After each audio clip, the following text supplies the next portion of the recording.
Welcome to Superior Spider-Man: The Complete Story.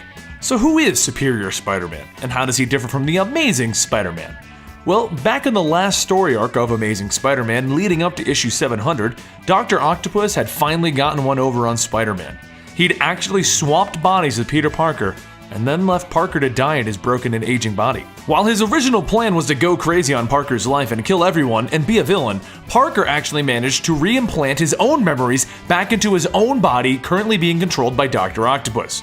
What this did was give us the evil mastermind of Dr. Octopus and all of the memories that made Peter Parker a superhero, and all of this inside of Peter Parker's Spider-Man body. Realizing everything that Peter Parker has gone through in his entire life, Dr. Octopus makes a new plan. He's going to defeat Spider-Man by being a better Spider-Man, a superior Spider-Man, and this brings us to issue 1 of Superior Spider-Man. Things begin with this new Spider-Man already showing himself off to be more superior by putting away the Sinister Six finally. And we also learn a few things about the interesting arrangement of Mind Swap that Dr. Octopus has made. He is able to access the memories from Peter Parker's life at will, and the remaining memories of Peter Parker have basically become a Blue Jedi ghost version of Peter Parker who is vowing to get his life back. Dr. Octopus isn't aware that Peter Parker is still there, but while accessing some of Parker's memories, he does manage to give himself Parker's love for Mary Jane mistakenly. Now, Dr. Octopus sees this on-again, off-again relationship with Mary Jane as a weakness that has been holding Peter Parker back this whole time. Octavia severs all ties with her, something Peter Parker probably should have done a long time ago. Otto then takes Spider-Man on an even darker path as he feels that the constant cycle of capturing a villain just so they can escape isn't going to end well.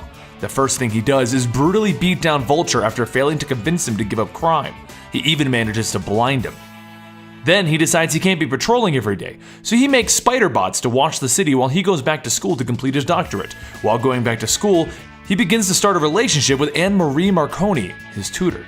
While the spider bots do make Spider-Man's job just a tad bit easier, the Green Goblin makes a very silent return, and he makes it so that the spider bots cannot see anybody in a goblin mask. So, he can now move unseen throughout all of New York City, and he slowly starts to build the Goblin Army. But I don't know if you're seeing a trend here. For every good thing he does for Peter, such as ending the Mary Jane thing and getting his doctorate, he follows it up with normal baddie stuff, such as chasing down and publicly executing supervillains and then brutally beating up the pranksters Jester and Screwball. Due to how brutal he's becoming, the Avengers call him in for questioning, but they fail to find out that Octavius has swapped bodies, though they are seeing that something is off. Then, in a situation that gets even worse for Parker, Otto finds him and uses one of his old brain devices to go back into his own head and erase everything that he doesn't need from Parker's old memories. This effectively removes Peter Parker from his own head. Following this, Otto Octavius grows even closer to Anne-Marie, and while brutal at times, he seems to have Peter Parker's life on track. Now, for those of you who may be having problems following, as of this moment, Otto Octavius, the former Dr. Octopus, is currently inside of Spider-Man's body, controlling Peter Parker's life. And all memories and attempt for Peter Parker to ever come back is currently gone and erased from his own head. Time moves forward a little with Mayor J. Jonah Jameson, whom Octavius has created a better relationship with, asking Spider-Man to supervise the execution of Alastair Smythe. Well, as you can imagine, the entire execution goes rather poorly, and Smythe gets out. Not wanting to see Smythe go free, Jonah Jameson orders Spider-Man to kill Smythe, which Octavius does as Spider-Man. He then demands the Raft, New York's prison, as his new personal base. When Jonah laughs and refuses, Otto Octavius blackmails him with a recording of him saying, "Go kill Smythe, Spider-Man." So, without having much other option, Jonah gives it to him. And after he gets Spider Island all set up, he then goes and finds out that Phil Ulrich is actually the new Hobgoblin. He then calls him out. Phil is forced to go into hiding until he's eventually caught and then freed by Menace. To make matters worse for Otto, Phil is then brought into the Goblin Army that the Green Goblin is still secretly building. But no one knows he's building it. Now we're going to take a break from the present day for a second to go to the year 2099. Miguel O'Hara, the Spider-Man of 2099, is about to go on his normal patrol when he happens to come across a dinosaur and a World War I plane. He quickly figures out that these things that are out of place from time are coming from the Alchemax building, which, for those of you who don't know anything about Spider-Man 2099 lore, is the evil corporation behind most of the stories. Upon arriving at the corporation, he discovers that Tyler Stone is being damaged by the time stream, and they are trying to repair the time stream so that Tyler can live. What they do manage to figure out, though, is that whatever's going wrong is in the Heroic Age, and they convince Spider-Man 2099 to go back in time and fix this, which he does because he has to save his own timeline and his own future, since Tyler Stone is secretly his father. Things continue to grow interesting, though, as Spider-Man 2099 finds out that the Time Gate in the Heroic Age is being tampered with by Tiberius Stone, the great ancestor of Tyler Stone. Spider-Man and Spider-Man 2099 team up to close the Time Gate that Tiberius Stone is sabotaging, and they manage to save the entire time stream. But Tyler Stone sees this as a chance to get rid of his enemy, and he closes the Time Gate on his end, stranding Spider-Man 2099 in the past. In a bizarre twist, Spider-Man 2099 then becomes the assistant to Tiberius Stone, his own great-great-grandfather. Otto Octavius continues on as Superior Spider-Man and has to defend his own technology as Peter Parker against accusations that he stole it from Otto Octavius. He also manages to defeat one of his old lovers, Stunner. And Carly Cooper gets kidnapped by a goblin and brought to the Goblin Underground. The Green Goblin army grows stronger every day as they move about unhindered by Spider-Man. And while all of this is going forward, Otto as Peter Parker continues to develop his relationship with Anne Marie. They grow closer than ever. Now we go to Flash Thompson as Agent Venom. The old Venom symbiote has been lobotomized, and Flash Thompson is in control of it as Agent Venom, the Secret Avenger. Agent Venom ends up in New York fighting against Crime Master when Superior Spider-Man is called in to stop Crime Master. Spider-Man and Venom begin fighting it out, with Spider-Man not realizing that Venom is a good guy now. Flash Thompson has to retreat to allow the symbiote to recover. Through a series of events, Flash eventually meets up with his old friend Peter Parker. But this version of Peter Parker that Otto is controlling actually does know that Flash is the new Venom. So Otto figures out a way to remove the symbiote entirely from Flash's body, to which he does, and then he absorbs it himself. He intends to have full control over the symbiote, but what Superior Spider-Man doesn't know is that Flash has a series of injections in his system that allow him to control the symbiote.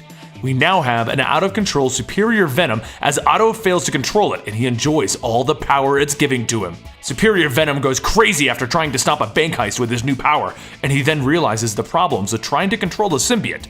The Avengers are called in to help contain it, and Flash hops in one of Iron Man's suits of armor to take control of the symbiote once again. Eventually, they get the symbiote off of Superior Spider-Man, and it goes back over to Agent Venom. Otto gives a lame excuse about a fragment of the original symbiote being left in him that took control of him, and then he just leaves the Avengers guessing as to what's going on. Now, down on the Goblin Underground, the Green Goblin begins to interrogate Carly Cooper, and he even injects her with the new Goblin formula. Green Goblin then launches an assault on Kingsley, the real Hobgoblin, in an attempt to take all of his soldiers. In the end, he manages to defeat and kill Kingsley and take all of the Hobgoblin soldiers for himself. Now the Green Goblin and his rather large army are still moving about undetected by Spider-Man. And Green Goblin is the only villain really left in New York. He has an entire army, and he's turned some of Parker's closest friends over to being goblins so that he can learn the true identity of Spider-Man. The stage is set for Goblin Nation. But before we can get to Goblin Nation, the Avengers call Superior Spider-Man to the tower to finally figure out what's going on. Demanding to know why they get to invade his privacy just because he's an Avenger, he quits in a truly dramatic fashion. After that, Green Goblin begins the assault on New York, and New York is now in the clutches of Goblin Nation. But we have one hope. Peter Parker wasn't deleted from the Mindscape by Otto. No, he's still in there in the far-off back reaches of his own head. But is it too late for his return? We now jump in time. 31 days have passed, and somehow, Goblin Nation is in full control of the city, and Superior Spider-Man can't do anything about it. It's thanks to a comment made by Anne Marie that Otto figures out that the whole reason the goblins can move without him seeing is because they're bypassing the facial recognition system. He backtraces the goblin signal and finally confronts Green Goblin. But Green Goblin reveals a little tidbit that he's known this whole time. Since he has Carly Cooper and her journal, he knows that it's actually Otto Octavius in Spider-Man's body. They exchange a few supervillain words as to who's smarter, and then boom, the Green Goblin has Superior Spider-Man's base completely destroyed. Everything goes crazy as Green Goblin begins a full assault on everything Superior Spider-Man, and everything Peter Parker. But don't worry, folks, the real Peter Parker is now beginning to put together his memories in his own head, so that he can try a full-on assault on Otto Octavius very soon. For their protection, everyone close to Peter Parker is driven out of the city. But not before Anne-Marie gets kidnapped, the only person that Otto has come to care about. So, quick side note at this point, J. Jonah Jameson has been making Spider Slayers to get rid of Spider-Man if they had a chance. Oh, and the Green Goblin is taking control of them. Superior Spider-Man is having problems fighting off the Slayers when the currently time-stranded Spider-Man 2099 saves him by taking control of the Spider Slayers. This would have been a really good chance to save Spider-Man, except Green Goblin overrides Spider-Man 2099's override. Then Green Goblin shows that he's actually captured Anne-Marie. That's it, Superior Spider-Man snaps and vows that he will kill Green Goblin. And then he leaves Spider-Man 2099 to fend for himself, something that Spider-Man 2099 knows the real Spider-Man wouldn't do. Swinging through the city, Superior Spider-Man is trying to figure out how he can find Anne-Marie. But just then, one of the Goblin henchmen flies by and convinces Superior Spider-Man that Anne-Marie is down in the subways. Heading down into the subway to save her, he becomes panicked as he realizes that Anne-Marie isn't here, and the only captive is Amy Chen on the subway tracks. Can he save her? Will he save her in time? How could he find Anne-Marie? Will he beat the subway train? What about the goblins? Can he save Anne-Marie and stop the goblins? Stop thinking and save her, Otto! Peter screams from the mindscape inside of his own jacked body. That's it, folks. Peter has revealed that he's still here, and it's time for another mind battle. It's time for there to be only one. It's time for Otto to finally become the Superior Spider-Man. Or not. Otto admits that he has failed as Superior Spider-Man, and the real Peter Parker is the real Superior Spider-Man. There is only one man who can fix this whole situation and save Anne-Marie, the only person Otto wants saved. He goes to the local Parker Industries and gives Peter back his body. He deletes himself from the mindscape forever. Even though Peter says that they can figure something out, Otto knows that if he is there will always be something in Peter's way. And Peter needs to focus on saving Anne-Marie. That's it, folks. Peter Parker is back in his body. And he's not a Superior Spider-Man, he is the Amazing Spider-Man. And it's time for the final fight. Luckily, while he was switching his body back, Carly Cooper has arrived and been cured. So the true Spider-Man has the Goblin cure, and he gets to work. He first takes off to rescue Spider-Man 2099, and he explains what happened in a quick, it happens to me explanation. The two of them then go and help the Avengers with all of the Goblin goons, giving a quick, it happens to them explanation, and saying that he didn't actually quit the Avengers. Once an Avenger, always an Avenger. Spider-Man 2099 and Spider-Man then head off to the old Oscorp building, which is now Alchemax. Shocked as to what happened to Oscorp, Spider-Man 2099 explains everything to Spider-Man. Things heat up as they cure the goblins and destroy the Spider-Sense jammer, and Spider-Man 2099 gets everyone out of the building, leaving Spider-Man and Green Goblin all alone. They go toe-to-toe with Green Goblin declaring that Otto could never defeat him. But with a single snarky comeback, Green Goblin knows this isn't Otto, this is Peter Parker. And they go toe-to-toe again, and Peter Parker saves Anne-Marie, injects the Green Goblin with the Goblin Cure, and finds out that Norman Osborn has actually been around for a while. He just seemingly gets a face change every time. In the end, Norman does escape, and Spider-Man 2099 stays stuck in our time, and Anne-Marie is left wondering if Peter Parker is okay. Though, Spider-Man tells her that he is fine. But it does make Peter Parker realize how, in the end, he still couldn't save Doc Ock, and it took his death for Peter to actually return. So what's gonna happen now that Peter Parker is back? Well, this story just ended, so go pick up the latest comics or stay tuned to this channel to see what's going on. Thank you for watching, and I'll see you next time here at Comicstorian.